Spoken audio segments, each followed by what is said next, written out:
everybody, it's Romania Black, and we're on episode 5 of Blue Lock. And I'm really excited for episode 5 of Blue Lock. I'm super excited to be here. Last episode, Isagi discovered that he may have a hidden talent. His weapon might be his ability to possibly see decisions that need to be made before they can be made, like have some foresight. I'm really excited about that. I'm sure it will get simplified and given a distinct characteristic by the time we get a couple more episodes into the series, but I'm really excited about it. I'm super excited to see what Isagi can do now that he has a weapon that he can kind of fight back with, sort of. And that kind of leads us to a lot of our comments that we have going into this episode, so yay raw.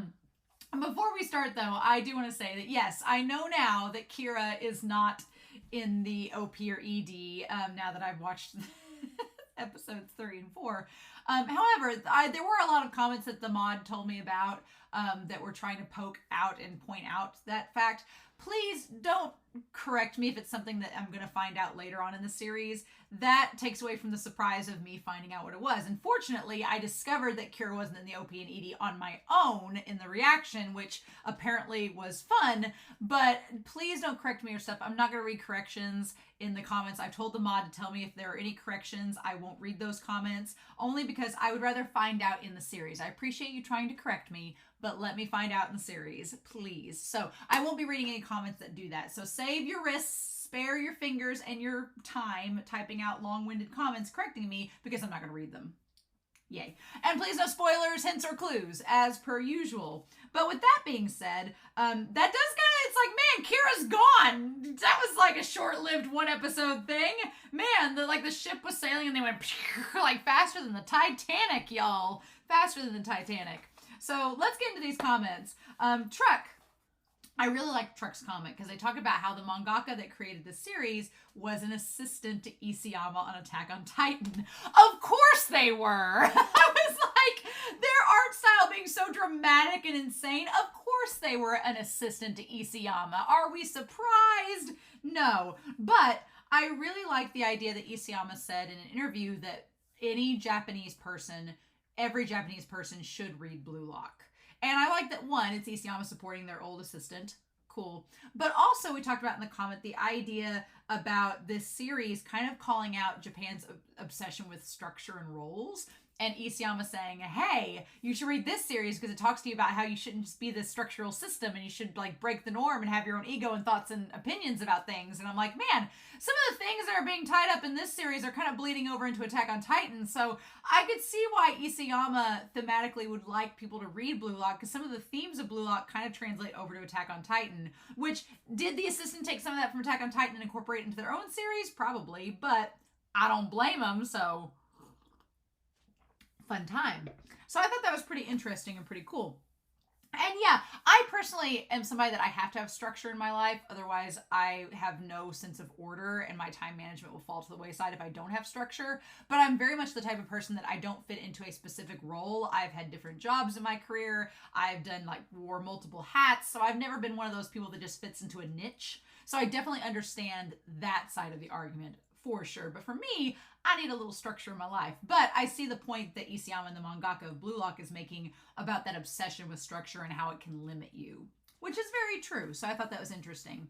Geen points out that Barrow, I liked the way they talked about Barrow and how their team on Team X was structured, in that Barrow didn't seem to order anybody around on the field, but rather he just played, was strong, and the team just kind of built itself around him. He just was like, he's the egoist, the center, and they just all kind of built around him because they weren't as strong, right? And so they gave themselves roles around him, but they weren't assigned roles by Barrow.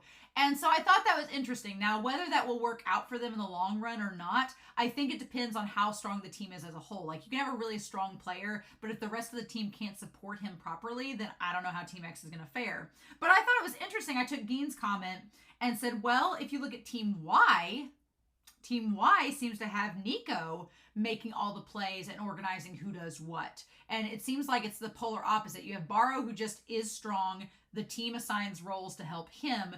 Niko seems to be like the heart of Team Y and assigns roles to everybody else. But as we're seeing at the end of this last episode, Isagi finally figures it out and seems to be working through it. So is that going to be something that leads to Team Y's downfall? The fact that they were assigning roles, which seems to be Blue Lock's antithesis. So will that lead to Team Y's downfall? We'll just have to see.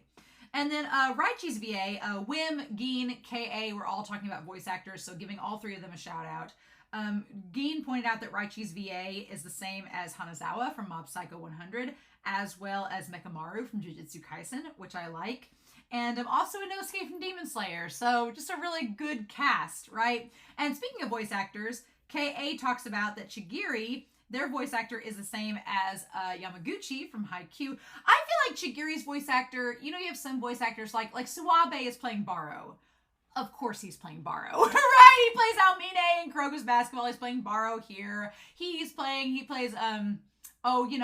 very prominent kind of sexy figures that are just like OP. But I would argue that Chigiri's voice actor is kind of a jack of all trades. He's kind of a chameleon, right? Because he's played Yamaguchi from Haikyuu. He's played Moriarty from Moriarty the Patriot. He's played Mafiu from Given. And he's also played Mukai from Ace of the Diamond. Those characters have nothing in common. So I'm like, huh. So I like that Chigiri's voice actor is not a voice actor that's typecast, which is good because that makes his character more mysterious, especially because Chigiri's character is being mysterious right now and hard to read. So I think that's really cool. Kone's voice actor is Haruki from Given, another long-haired character, so that's fun. I like that. Imamura's voice actor is Sigma from Bungo Stray Dogs, as well as Sing from Banana Fish. Didn't know those characters were related. They're kind of more innocent characters, which is interesting, so that's fun. And then Naruhaya's voice actor is also a rookie voice actor like Isagi's, but get this, Naruhaya's voice actor, Naruhaya is the one with the crazy kind of messed up hair. Naruhaya's voice actor and Isagi's voice actor both play young Fukuchi, young Fukuzawa in Bungo Stray Dogs. Like, what? I think that's so freaking cool. I love that. I love that so much. But yeah, Wim noted that as well. But K.A. had like a big long old post about the voice actors, so I appreciate it. I'll get to Wim's comment in a second. But Seppi talked about how Bachira means happy bee, which is very fitting, like the black and yellow, but also like float like a butterfly, sting like a bee. Bachira seems like they have the sting with the name. I like it. They were also talking about how like Isagi could be referring to a flower, and I'm like, does Bachira pollinate the flower? Because he, helps bring Isagi to the idea of monsters. You make with that what you will. Make with that what you will. But I thought that was interesting. And then Sarah had a theory. Sarah is anime only like I am, so we're both going into this blind. Sarah's theory is that Team A is actually the current Japanese team that the top 5 left over after all this is said and done are going to have to face, and that Sai is going to be one of them. Which could be. That would be cool. I like the idea that the 5 left over are going to make up Team A, and then they'll face the Japanese team, which has Sai in it, but we'll see. We'll see. And then finally, Wim's comment was talking about Baro and Raichi being the egoist and the egotist. Curiously enough, both have number 10 jerseys, which I think is no coincidence. I think they're supposed to play off of each other.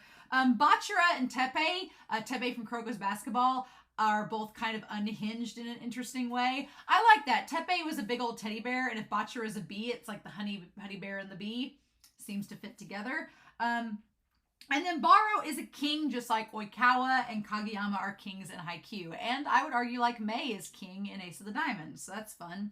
My question is, will, Baro and Isagi's conversation come back? Because they had the conversation last episode or a few episodes ago where Baro is like, you're not talented. You have to be strong to survive and move forward and be a striker. And Isagi's talent and strength doesn't seem to be in the traditional sense. So I don't know if Baro and Isagi will necessarily face off against each other again because their teams have already faced. But I do think the conversation that Baro brought up to Isagi is going to keep coming up as Isagi develops his talents. And I think if Baro is one of the top 3 scorers to make it into the group at the end of all this, then him and Isagi may very well meet again. And I would like the conversation to come back and Isagi have an answer for him. Because he didn't have an answer back in episode 3. He was just like, And now I'm like, he probably has an answer. So that would be kind of cool to see that conversation come back. Nutmeg is a term for kicking a ball through an opponent's legs.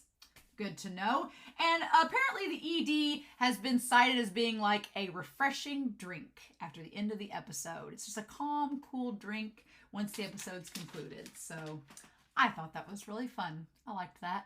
Yeah.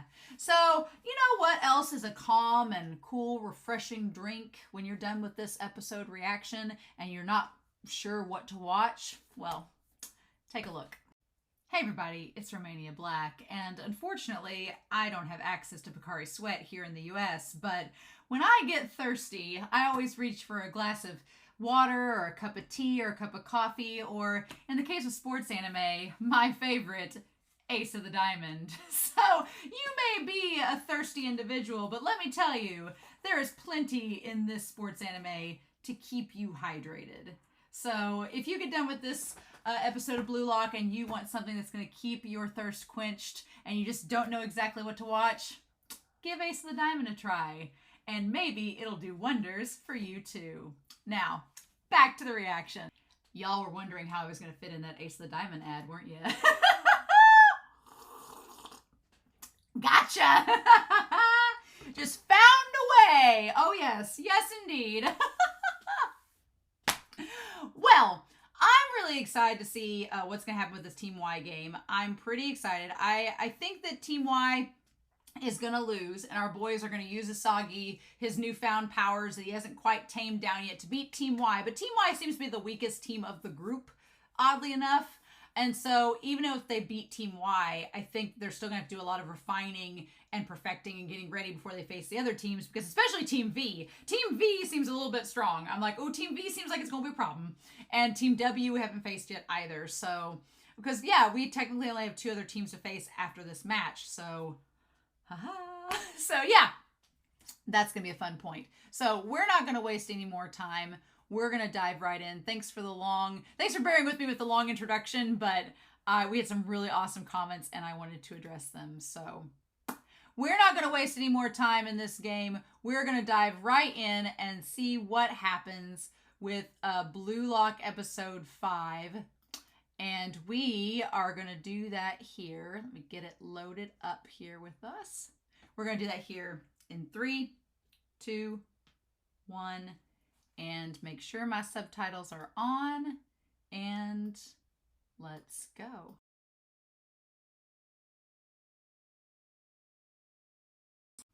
I really liked this episode, but it is setting up some very interesting things, right? Setting up some ideas that I think are going to be fun concepts to talk about in this series. I'm going to move Whiteboard Coon a little bit closer to us so we can talk about them in this episode. But man, so we get some answers about Chigiri, a little bit. Little nudge into the system there. And then we get to see more of Ego and Henri and their weird-ass dysfunctional domestic system, which we'll talk about more. I love them as a couple. I want more of them. So lots of little things set up, lots of questions asked, lots of things answered, and lots of things kind of hinted at that are going to be things that will come back as the series goes, which I am a big fan of. So with that in mind, we're going to put our questions to ponder up here. Questions and thematic fun that we're going to have to think about as we go through this episode set with Blue Lock. So I'm excited about that. But yes, Chigiri, Isagi getting to smell goals. He's literally like Scooby-Doo, sniffing out clues, and Chigiri is denying that he's going to join the harem, but he's in the ED. So we know that he joins the harem eventually in their own way. But yeah, we go back to this. The idea of Naruhaya going in behind them to get the ball, and them going through it and facing Team Y and forcing their way through. And so what's interesting here is that Isagi is trying to figure out how exactly he can use his weapon. And Igarashi is like, come on, just use it. And Isagi's weapon, like Chigiri noted, is something that is going to have to be learned and honed and kind of polished, like the diamonds in the rough that they are, according to Ego. And so it's not something you can just turn on right now, right?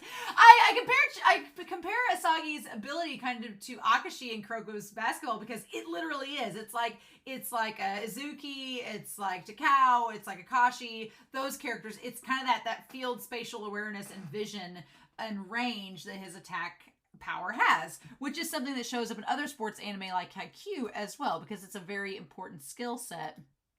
And he says that they have to stop Niko here. And so, okay, Niko does egg Isagi on. Let's be real about this. I'm not a big fan of Isagi standing over the corpses of his fallen comrades being like, I beat you all. And that part was kind of scary. But Niko had it coming, because in Cell Block Tango language, Niko, he egged Isagi on and tried to get into his head. And in the end, he's the one that lost. So I'm like, you tried to talk a big game, Niko, but in the end, it just didn't work. Which, again, came down to the fact that he talks about how everyone at Blue Lock have incredible talent, which is true. They're the best of the best strikers in Japan in high school. So, of course, they're chosen. Everyone there is great. So it's about standing out, right? The idea is, and I will put the thematic stuff kind of over here, but the thematic stuff is that you have to stand out. You have to stand out and make an impression. Because otherwise, you're just going to fall in with the crowd. Everybody here is good. There are, even Igarashi is there for a reason, right? He's one of the best in the country. So at this point, you've got to make yourself known and stand out and be best of the best. And how do you do that? And I coach speech, and we kind of have the same kind of situation too, because in speech, it's really about how you present yourself. It's about how you present your image, and everyone there is a great speaker. So how do you make yourself stand out and be noticed? So you kind of have to be an egoist to be in competitive speech too. So a lot of what they're saying here, I'm like, no, I fully understand. I totally get that. But Niko is like, I can't afford to lose. I can't run fast. I don't have muscular physique. So the best that I can do is, so my weapons to survive in this place are that my eyes can accurately read the situation and I coordinate where people go to on the field. But here's the problem. Niko, or Rico, I guess it's Niko in this way. Niko's problem was that Niko was taking his ability and trying to use it to control the situation, right? In this situation, though, what happened was the situation in turn becomes attuned with Isagi's ability and allows Isagi to make the call. So whereas Niko is constantly passing to other people and coordinating the field and the movements and everything and trying to create roles for people, Isagi's like, I don't know how to create roles. That's not my job. My job is I just read the situation and act accordingly by instinct. And it's that idea that Isagi goes, like if you have Isagi going one way, everybody else starts following him because he's the strongest, right? Now, which is kind of what happens with Baro. Same thing. So that's interesting. So we're already setting up a parallel between Baro and Isagi, and that they both are the ones that are leading the rest of their team members behind them. Now, with Chigiri, I feel like Chigiri is just following along because they're trying to observe and assess the situation and look for the right time to strike. I think Chigiri is playing long term. I know Chigiri made that big speech about trying to give up on soccer, which we'll talk about when we get to that scene between him and Isagi. But I think Chigiri is honestly, whether they want to admit it or not, here for the long haul. And they are trying to observe and pinpoint the weaknesses of everybody on that team so that when they all have to face each other, Chigiri can be like, no, I know what your weakness is. I'm going to be the one on top. Because Chigiri knows that they have a handicap. Or they think that they do. They're technically healed, but they know that they have a weakness, and they know that is a weakness that could be easily exploited. So Chigiri seems like the type, they're like, I'm going to like stab you from a distance and run away. And then I'm going to live to fight another day. It's a very interesting strategy. We'll talk about more of that when we get to Isagi in there. and their confrontation. So Igarashi's like never give up attitude is probably like my least favorite ability. It's so dumb. It's just, he's like, I never give up. And I'm like, well, neither does anybody else. I like Igarashi, but his weapon is like the most, it's the weakest one. It's the most comical, I think, to me, right? And then Kunigami is obviously like him and Raichi getting down to the wire. When Niko said they had like, this is our last resort, it was like this kamikaze attack where they just all go on the offense. So they've been leading everybody to follow them around, and then that leaves nobody on defense. So then they make this giant organized attack to go and try to get the goal, right? And then using Okawa to be the one-time kill counter. And I like that Isagi is like, I am not giving up. And I love the animation where everything, like, you see the black, like, smoke of the monster. You see Isagi, like, running down the court. You see, like, his gritting teeth. Like, the animation was really good. I loved that scene a lot. I loved the animation. I loved everything about that. And then, of course, they all run down there, and everybody's starting to doom and gloom. Now, what's interesting is they kind of go around Shigiri, right? Shigiri, like, they kick it away from Shigiri, so he doesn't have to do anything. Again, the mangaka is playing it very close to the vest as to what Shigiri can do. And the picture of Shigiri as a kid doesn't really give anything away except he can jump. And I'm like, well, Kon can do that too, so it has to be something else, right? It wouldn't be the same ability as somebody already on the team because it's a manga and they can't have the same abilities. So I'm going to be curious to see what it is when we find it out. But the mangaka is doing something very smart and using the injury as a reason why they're getting away with not doing anything. And now that Isagi knows, and Isagi's the leader, he's not going to press it because he doesn't want everybody else to know, because that's something that's kind of personal, right? And again, we'll talk about that when we get to that scene. But Niko basically does the same thing that Isagi did back in episode 1. He passed the ball to someone else rather than taking the shot himself. Because here's the thing. Niko could have taken the shot. Lemon kind of sucks as a goalie. So, Lemon kind of sucks as a goalie. Niko could have taken the shot and could have won the game. But he didn't. He passed it to Okawa because he was comfortable and knew that that was a safe bet. But this is Blue Lock. We don't got time for safe bets in this game. And that's when Isagi, like, gets the ball away. It's amazing. I love that. And I love, he's like, this is the place I smelled the goal. I love this animation and the way that they, like, the way that Isagi, like, is positioned in certain shots. It's really good. You can tell in the manga it would be really awesome to see, right? But Isagi's kind of like, okay, you and I are similar. We have similar abilities with spatial awareness. But he's like, instead of taking the shot yourself, you passed it to Okawa so he could finish us off. That's something I would have done.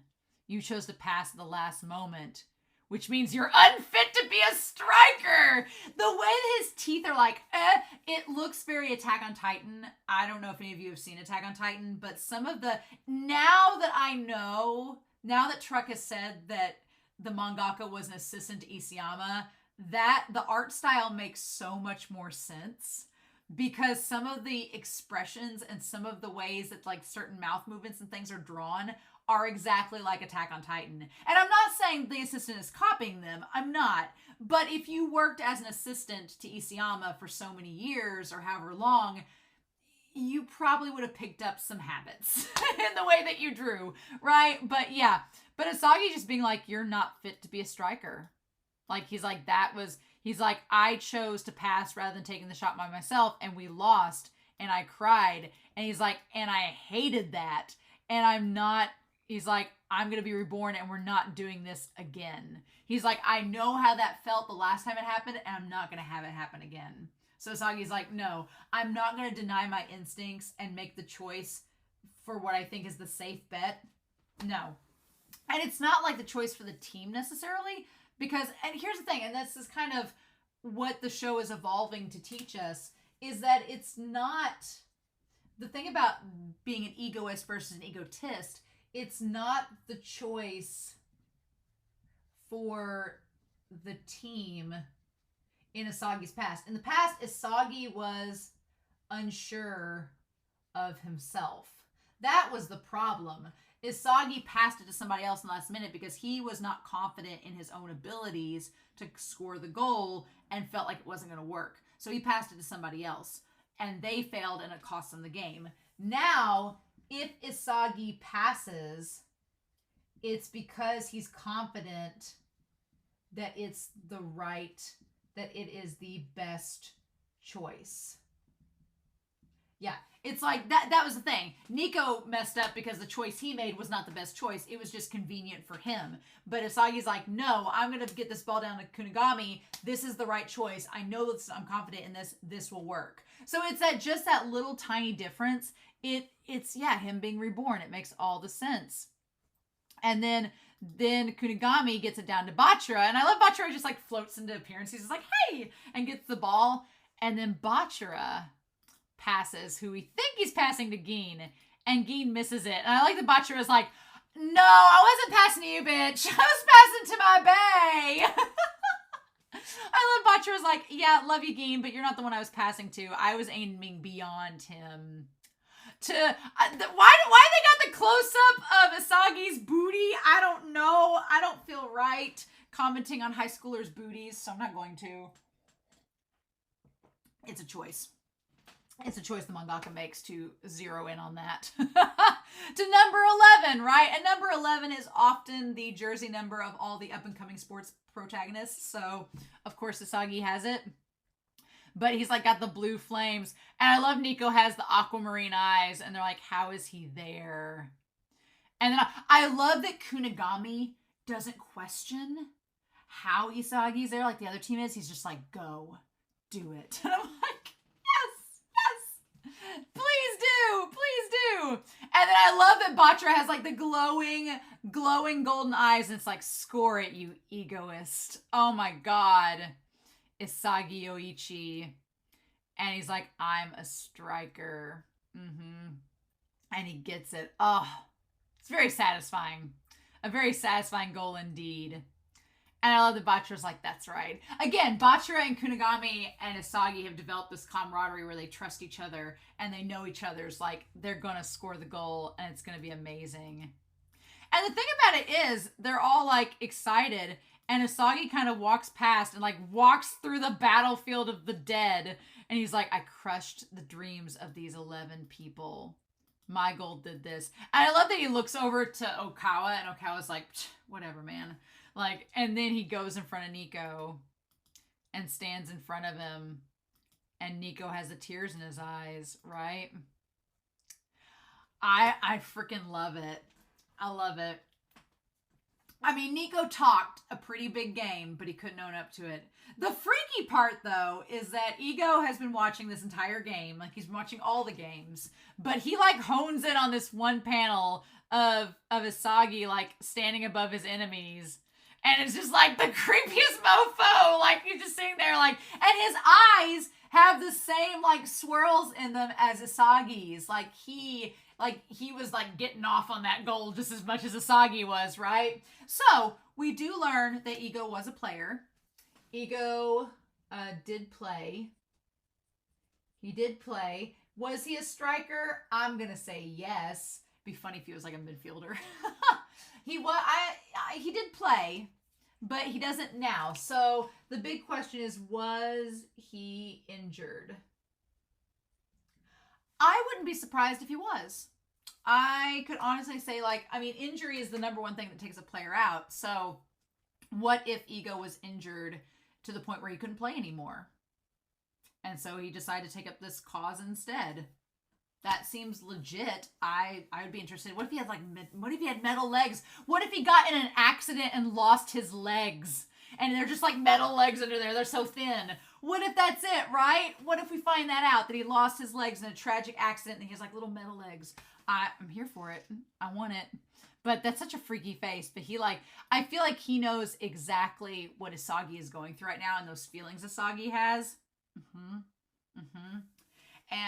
And that's it. I mean, Isagi's like, the victory feels so good. Like, winning feels good. And it does. Don't get me wrong. Winning feels great. And in speech, we talked about this on the speech team. When you're on a speech team, yes, you are on a team, but you are performing individually. So how you all do as individuals will affect the team. It's very interestingly sort of like Blue Lock a little bit. So yeah, winning feels great. Knocking people down, I'm like, no, it's fine. It's a great feeling, right? If you beat your own teammates, you're like, that's fine too. So it's just like, it's a very self-gratifying feeling. And Isagi now has a taste of it. And he's like, I want to keep that feeling going. So then we have the intro. We'll skip the intro here. But everybody, I like that they all got the 2 steaks. They each took their goal to buy a steak. And then they all decided to like share all their food potluck style, which I feel was Cone's idea. Cone seems like somebody that's like, let's do a potluck thing. So we have like all of the noodles and the gyoza and the salad and the fish, all of the little lime, the pickled radish that nobody wants, the natto. Lemon takes the natto. Of course Lemon would. He would. But I like that Chigiri doesn't really get in on it. He's like, y'all don't get my stir fry.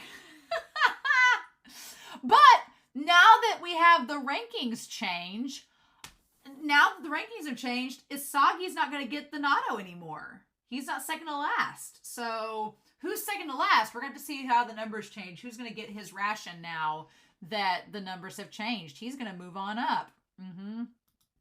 So Isagi talks about how he didn't actually knew how he got there. He's like, I just wanted to take the shot and it just worked out. Then comes in Bachara, who has the steak and is trying to do like an automatic BL trope. I like that Isagi tries to resist. He's like, oh, you don't have to feed me. And Bachara's like, but the fan fiction. Like, just puts the steak next to him. I love Bachara. Bachara, Kunigami, and Chigiri are probably my favorites with Isagi. I like our Fab 4 that we have going on right now.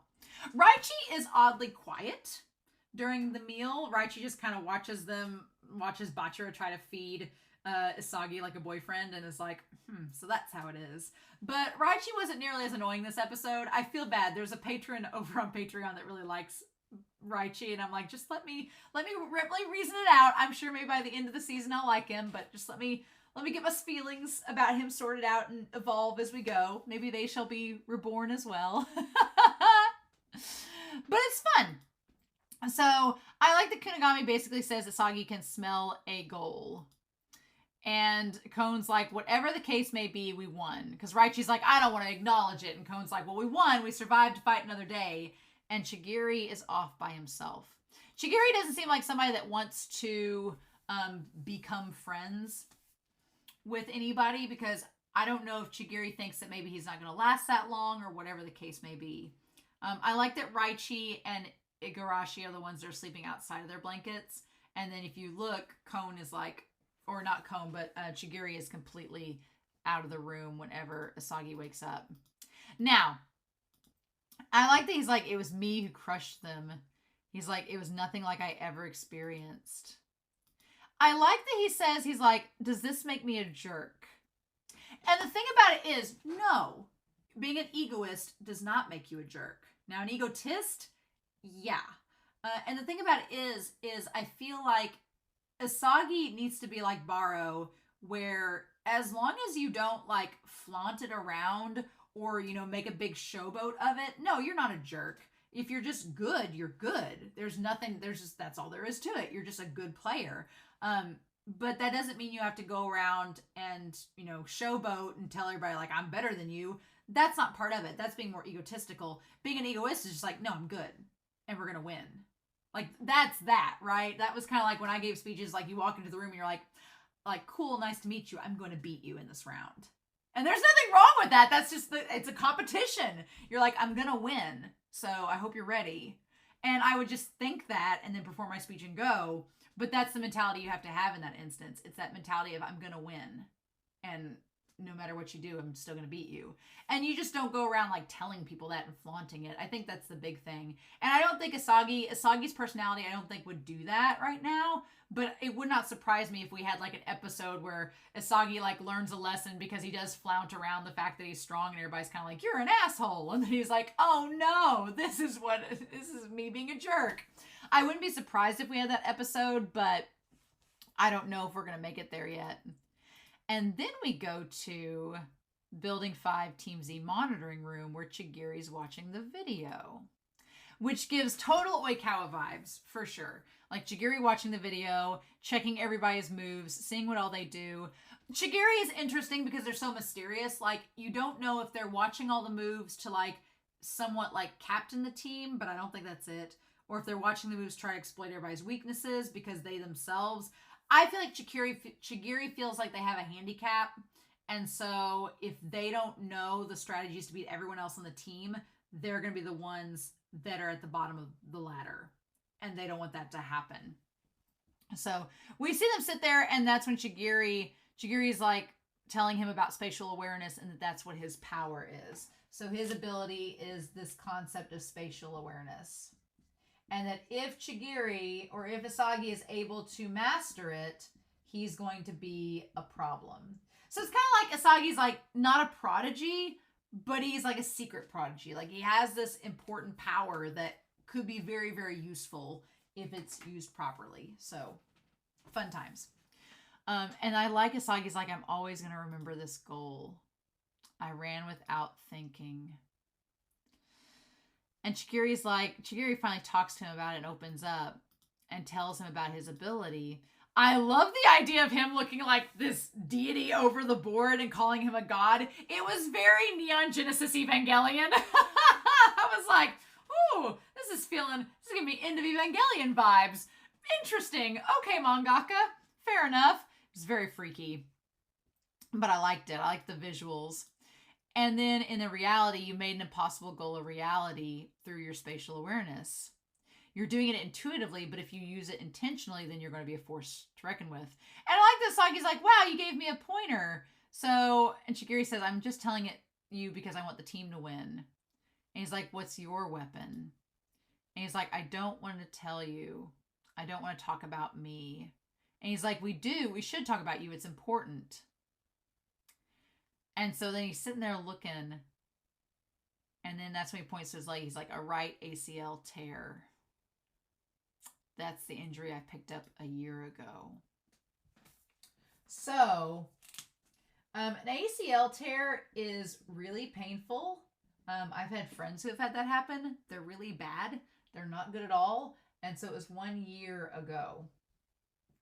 So Chigiri has healed, supposedly, but is afraid of getting hurt again. So Chigiri, one question is, we don't know what their weapon is or was, but they are afraid of injuring again.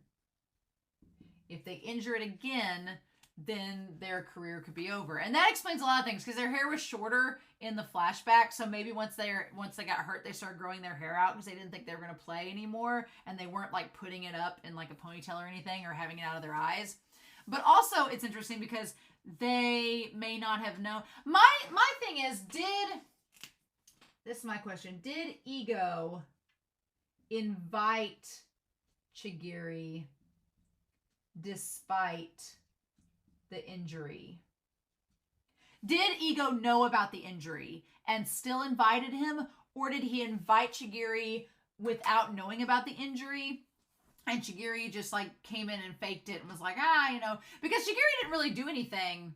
Chigiri hasn't done a whole lot in this series as far as play. He's been on defense. He's volunteered for that. He's kind of sat on the sidelines. He's faded into the background to not draw attention to himself.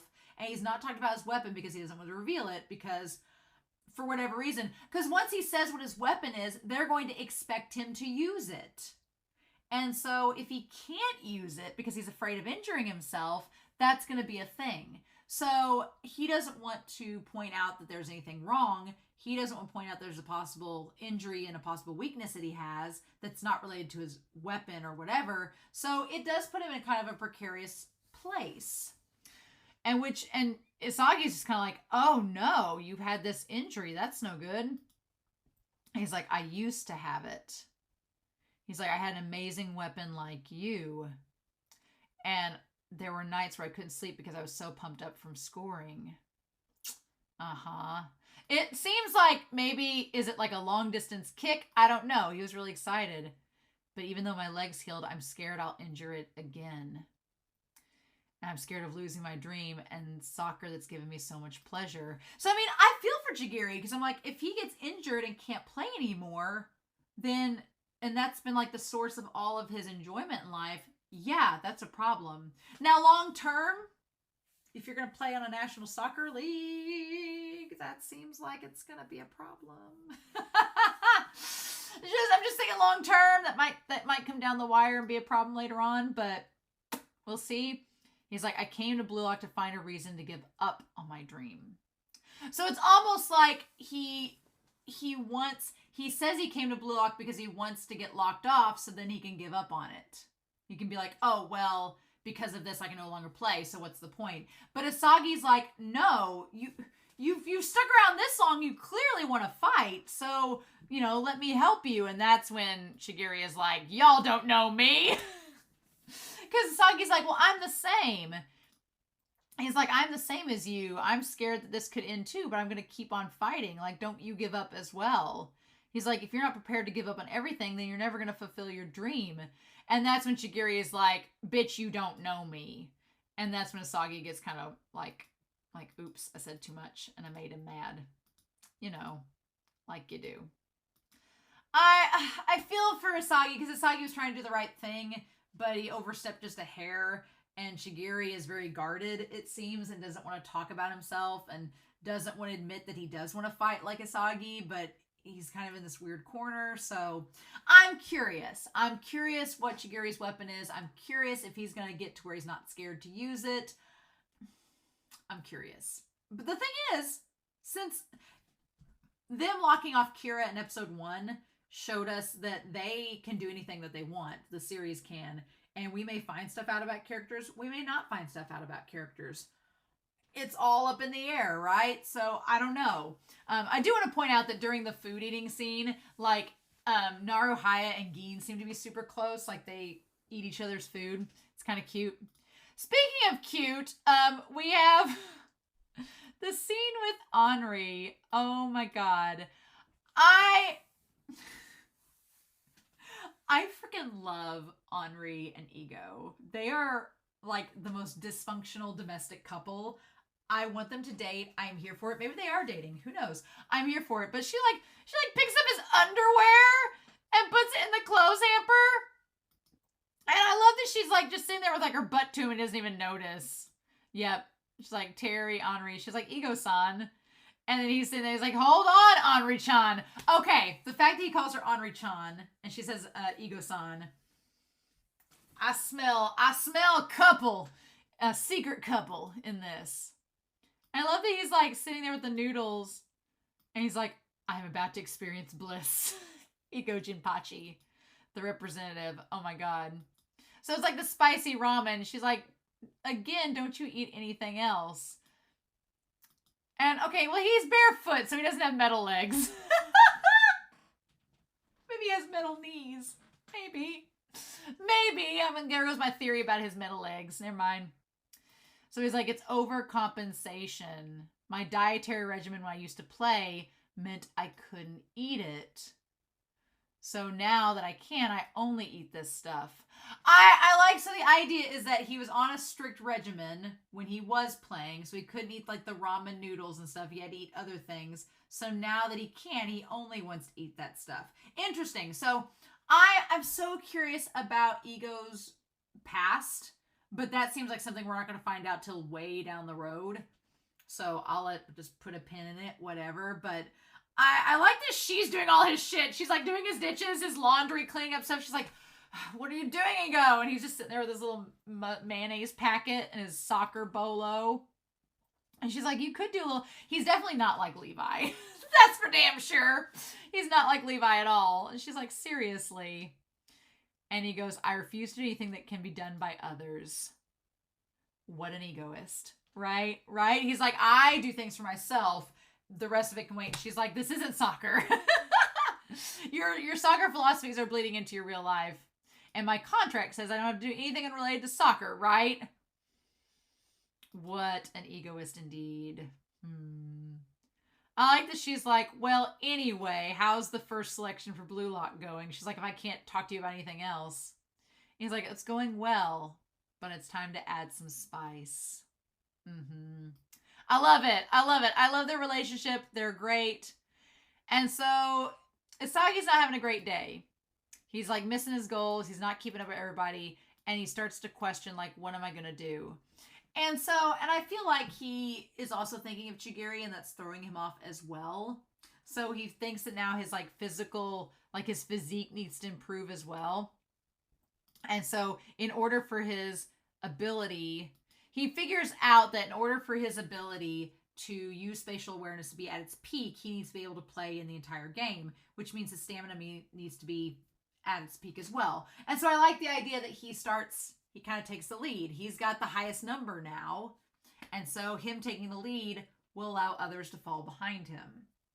Right? What's interesting is that Ego definitely put Isagi number 1 on the team rank by personal preference. Let's be real. Because Gin and Isagi and Kunigami all have one goal.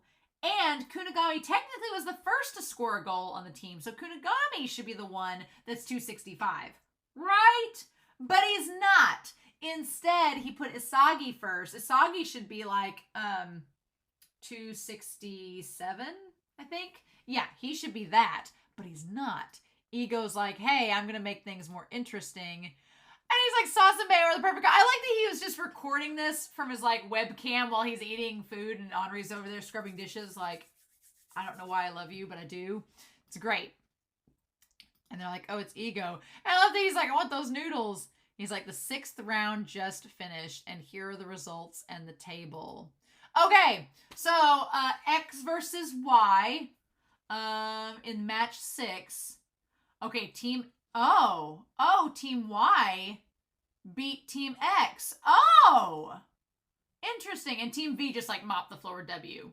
Okay, so wow. Okay, interesting. So curious. Okay, so let's get this right here. Team Y is at the bottom, right, with -8 points with their goal difference. Team Y got 3 points from beating Team X. Interesting.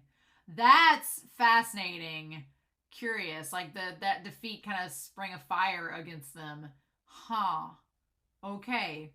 Now Team V has beat Team W, and they've won both. So let's get this right here. I'm going to break this down a little bit. So far we have V, W, X, Y, and Z. So far, V won against Team X, right? So they won against them. And then V has won against Team W, right? Team Y, let me get this right. Team Y won against Team X. And then Team W won against, let me get this right. Getting my X's and O's mixed up here. So we've got our little chart here of how this is going down. And so we had Team W actually won against X, and they lost against Y. Oh no. And so then Z lost against them, but get on here. They actually won against Y. So far team, and we haven't seen Team Y face, or no, team, they won against, I'm gonna get this ACLU tear out of here, or ACL tear. Okay, and then they won against Team Y. Okay, so Team Y has had so far they've had 3 wins, right? But it says they've got 6 points. Instead of, shouldn't they have 9 if they've won 9 times? Okay, no, they've only beat, okay, we haven't seen Y face V yet. Okay, so they are right now 2-0. They are 1-1. Team X is like, Team X has, I guess Team X has not faced V yet. Never mind. Or did they just face, no, they just faced Y. So yeah, Team V has not faced them yet. They've just faced W, and I guess they did go against Y and lost. Okay. So there we go. That's where we're at. So they're 2-0. They're 1-1. They are 2-1, or 1-2, I guess. 1 win and 2 losses. And they are 1 win and 2 losses, and they're 1-1. Okay, so sorry that took forever, but so right now V is like doing very well. They've won 2 matches. They're fine. X and Y are the ones in danger, and then W and Z are the ones that are just kind of skirting the line. So here's the thing. If I'm going to assume that Team V is probably going to win against Team Y, and I'm going to assume that they're probably going to win against Team X and be 4-0, right? We don't know the outcome of Team W and Team Z yet, but if that's the case and they're 1-3 and they're 1-3, then those 2 teams are out. But I think Borrow is going to make it through as one of the top scorers. I think that's going to be a thing because they just said that they scored 3 against Team Y's 4. So I could see, I wonder if Okawa and Borrow are going to make it out as the top scorers of the losing teams. I think they might. I think Okawa and Borrow are going to make it out. That would be fun. I'd be here for it if they were 2 of the top scorers. And then if this W team, we have Mystery Kira character that has white hair. What if they make it out? Because we only take the top 2 teams, right? So at this point, they've got to win against W, and if they win against Team V. So if they end up being 3-1, and then they end up being, what do we got here? They face W, and they got to face Team X. If they end up being, basically what I'm saying is I could see this series making Team V and Team Z 3-1, 3-1. I could see that. But the Team V is the one that has the Kira lookalike. So I could see them maybe being the top 2 teams, possibly. And then whoever's from Team W like makes it along with Borrow and Okawa. And those 3 end up coming along over. Maybe. My thing is, I don't know. Because I feel like Okawa's going to stick around. And he's going to challenge, because it was 4-3. And I feel like Okawa's the scorer for Team Y. Borrow's the scorer for Team X. And so they'll probably make it out. And maybe somebody from Team W ends up making out, being the top 3 scorers from the 3 teams that lost. Possibly. Because my thing is, if Team Z does not win, then I don't want to have just met Bachara and Kunigami and then suddenly lose them, because only one person from the team would make it to the next round. I don't want to lose them yet, or Chigiri. So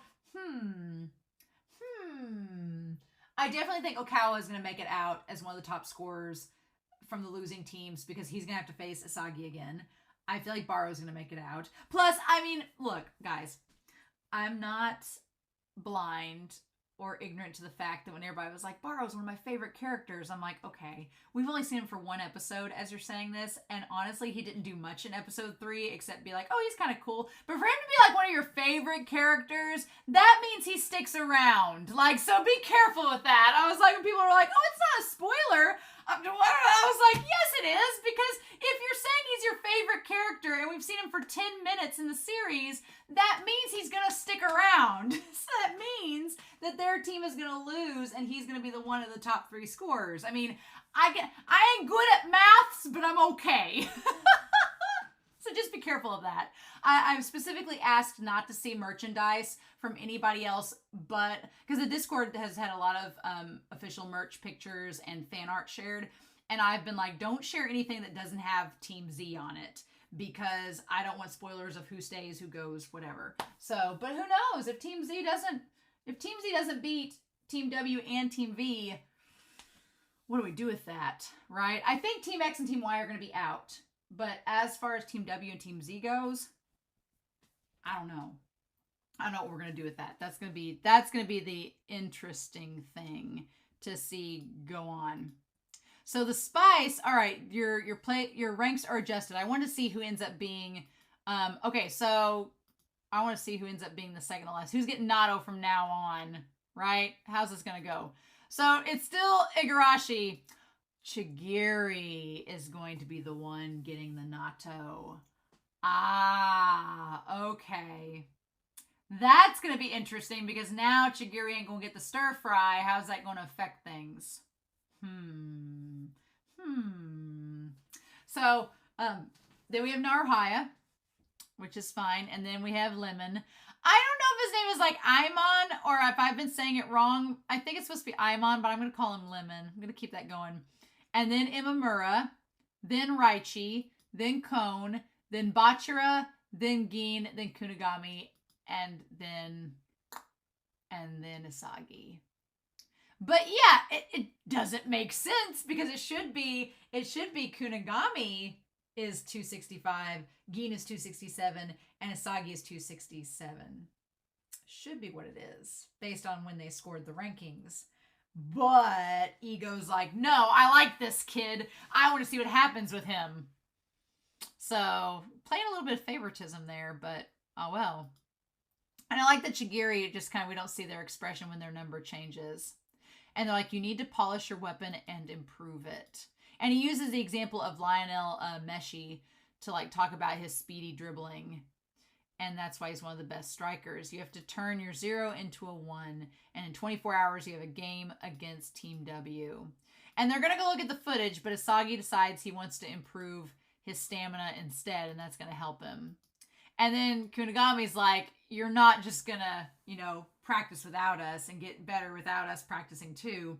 And Bachira's like, me too, I'm joining in as well. The only one who doesn't is Chigiri. Everybody else is practicing alongside him. And I like that Isagi's like, man, I wasn't on anybody's radar before. I just thought my soccer career was going to end. And he was number 11 on that team as well. So he's like, I thought my soccer career was over. It wasn't going to do anything special. And then this project came along and it's changed everything. It's just been something he's clicked with. And now they're all chasing after me. I can be reborn here. And then that's when Ego says, someone ranked lower than you got ahead of you. Of course you'd be fired up.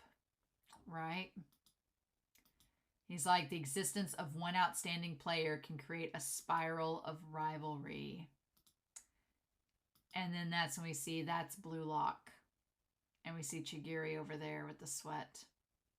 The world's greatest striker will only appear where soccer is the most intense. So the question is, what is going to happen with Chigiri? I don't know. Is Chigiri going to spiral? Are they going to be like down in the dumps? What's going to happen with them? We don't know. That is the question, right? So I guess we'll have to see, right? Then we get the idea. I love this. I did love this little additional time that we got. I liked that they get toothbrushes, a water bottle, a Kleenex box, a towel, and a hairdryer. I want a Blue Lock hairdryer. I don't think that's much to ask. I like they put their names on them. And so Lemon, I love that he has just great penmanship. He's like, your handwriting is a mirror. It's great. Maybe his name is Aimon, but I'm going to keep calling him Lemon. Because I really like Lemon. I just like that nickname for him. And then Raichi just says mine. What a bastard. I love him. He's grown on me a little bit. And then poor Gin is just, his handwriting is so awful. And everybody's just laughing. And I love that Lemon is like, you monsters. It's great. It's a great episode. But yeah, I love all of this. This is so fun. So the Team W, the fact that we're going up against another team that's only lost 1-1-1, it's going to be interesting. Gonna be interesting to see what happens. I don't know, y'all. I don't know. So it's gonna be interesting to see what goes down, but I'm curious to hear your thoughts down below about this episode. I hope y'all enjoyed this reaction discussion, but I'm already excited for episode 6. So, haha. In the meantime, I hope you all have a wonderful week. Please stay safe, take care, and yeah, I'll be back very soon with more Blue Lock.